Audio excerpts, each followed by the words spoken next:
Hello everyone, and welcome back for our third video in the first week for recitation on our linear algebra review. In this video, we will be covering quotient spaces.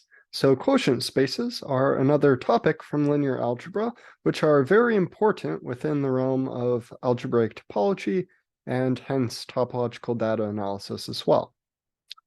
So what's the definition? Let W be a linear subspace of the vector space V over F. Define an equivalence relation on V by stating that U is equivalent to V if U minus V is an element of W. Then the equivalence class of a vector V is denoted with this bracket notation. It is also sometimes referred to as a coset, denoted by V plus W, as we have that the equivalence class V precisely equals the set of all V plus W where W is in this linear subspace.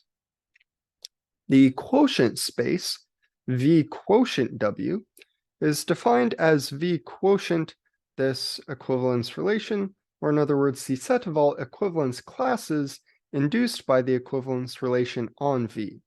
Addition and scalar multiplication are defined as follows. So the sum of the equivalence class of U plus the equivalence class of V is the equivalence class of U plus V. Likewise, C times the equivalence class of V equals the equivalence class of C times V. With these operations, you can show that V quotient W is a vector space over F. Another good exercise to do is to check that this addition and scalar multiplication are well defined. What I mean there is, an equivalence class is a set of many elements.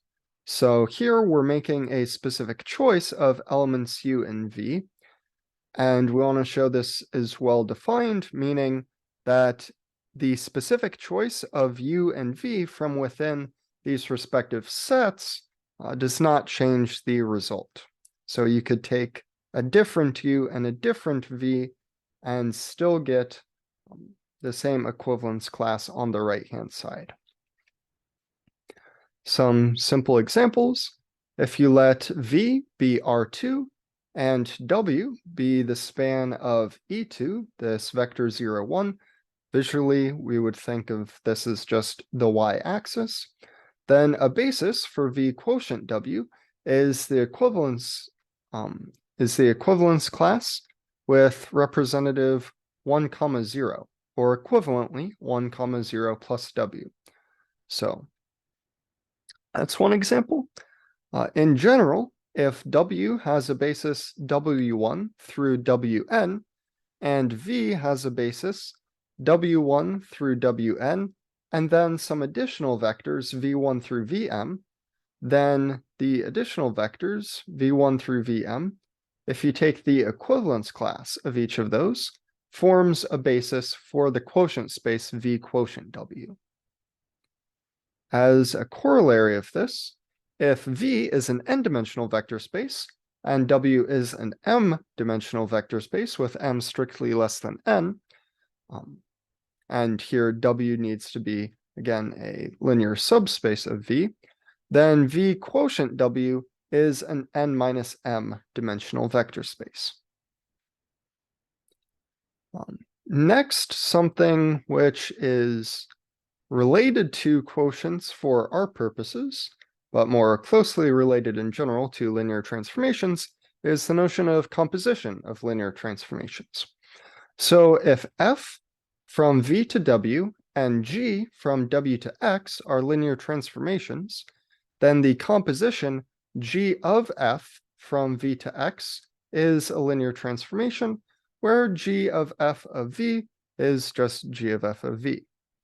And later in this course, and in algebraic topology in general, we will encounter such linear transformations F and G, where the image of the first linear transformation in the composition is a subset of the kernel of the second linear transformation. So here, note that the image of F is going to be in W, And likewise, the kernel of G is also going to be in W. So the statement makes sense. And in this scenario, we will often be wanting to compute the kernel of G quotient the image of F, which again works because image of F and kernel of G are both linear subspaces of W, and the image of F is contained inside the kernel of G, so we can view the image of F as a subspace of the kernel of G itself. Let's go over an example on how we could compute this. So let F from R2 to R3 be given by the following matrix. Simple matrix, pretty clearly going to have only rank 1, because in reduced row echelon form we'll clear the second and third row.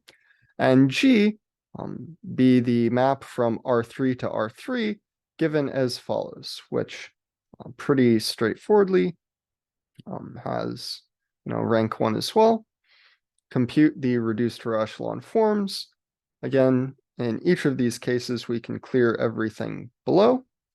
So we have these two reduced row echelon forms. If we think back to the last video, we want to compute the image of F and the kernel of G. So from the reduced row echelon form of TF, we can see that the image of F is spanned by the first column. So just the vector 1, 1, 1. From the reduced row echelon form of TG, we can compute that the kernel of G is spanned by the two vectors 1, 1, 0 and 0, 0, 1. We can perform a change of basis by replacing 1, 1, 0 with 1, 1, 0 plus 0, 0, 1 to rewrite the basis for kernel G as this set consisting of the vectors 1, 1, 1 and 0, 0, 1. Now, why we did that is because note the basis for the image of F is a subset of the basis for the kernel of G. So, by the remark from a few slides ago, we can compute the basis for kernel of G quotient image of F to consist of the equivalence class given the equivalence class of the vector 0, 0, 1. So in a few weeks, we'll see how this notion of taking kernels, quotienting images can be used to define homology, which is a key topic within algebraic topology.